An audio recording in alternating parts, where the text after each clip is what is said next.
not in the last 3,000 years, not in the 1400 years. What people in this land have done for a long time has to be brought back. In other countries, people are studying this.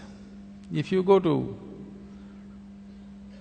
there are Lebanese people, if you study in a school in Lebanon, you will read about how Indian workers, Indian sculptors, Indian elephants, Indian yogis came and built a Phoenician temple 4,300 years ago in Lebanon, which is called as Baalbek, which is a phenomenal temple.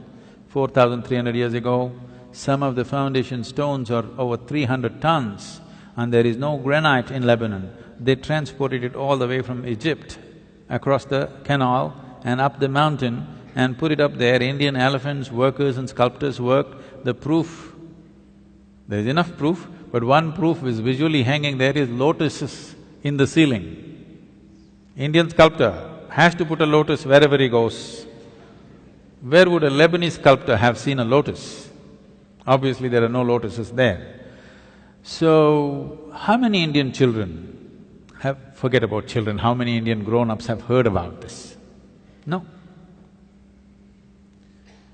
The Tamil kings went and built Angkor Thom and Angkor Wat in Cambodia.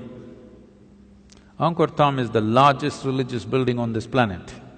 The intricacy and the engineering, the sheer design and engineering of how these temples are built, if you go and see, you will feel proud of being a human being. Because if human beings can think something like this 1,000 years ago and manifest it, it is too much. This was done by the Tamil kings, most of the work done by probably the Tamil labor.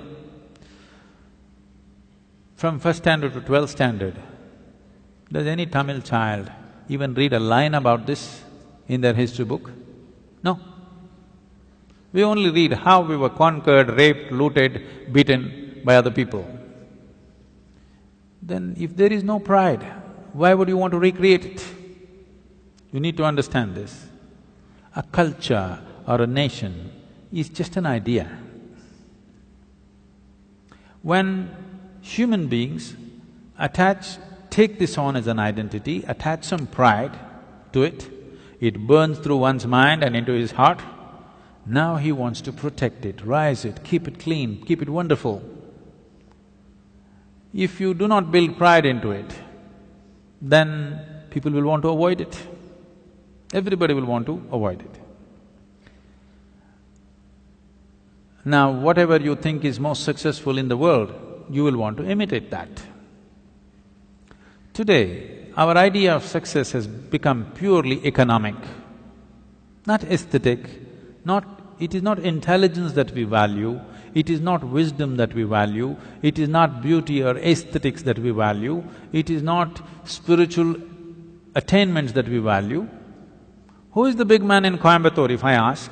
People will only name the richest man in the town. They will not name the wisest man in town, the most beautiful man in town, most meditative man in town. No, the richest man in town is the biggest man. So who is the biggest whatever? Whichever is the richest nation, whichever is the richest culture, power and money have become the highest goals, which itself is a very rudimentary way of looking at life. Because of that, right now, I promised the American meditators, next 2 years I'm going to invest a lot of time in United States, because knowingly or unknowingly, they have taken on the leadership in the world. In a sense, you see, if all the American people wear blue workman's clothes, half the world is wearing Americans' workman's clothes. You just go to any city, Mumbai or Chennai or Bangalore especially, you look down below the knees, more than 60% is wearing blue denims. When we have the most intricate weaves, there are over 120 weaves in the country which are unique and many of them are dying. No other culture on the planet has the variety of weaves that India has. All of them will die, Chinese silk is going to kill it, unless all of you ladies make at least 20% of your wardrobe into handmade Indian weaves, they will all vanish in the next 10, 15 years. Why is everybody wearing not even American executives' clothes, American workman's clothes? As if that's not enough, if they tear their trousers, everybody tears their trousers. Yes. It's all torn, but in a very expensive way. Now, if Americans put carbon dioxide in a bottle and drink it, even a kindergarten child knows human body needs oxygen, not carbon dioxide. But because America drinks carbon dioxide and says this is the real thing, more than half the world drinks carbonated water today. If you go to one of the remote villages here, there may be people, not in this area maybe, but anywhere else if you go, they might not have heard the word yoga, but they know what is Coca-Cola. Okay? So, I thought if Americans tear their trousers, everybody tears, Americans wear their pants down in their seat, everybody does the same thing, Americans drink carbon dioxide, everybody does that. So I thought if we can get America to meditate, the world will meditate.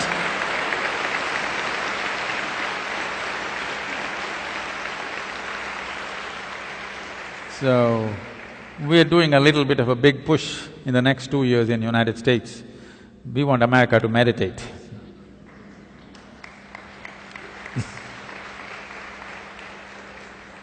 They're kind of getting ready, they're tired of the carbonated water.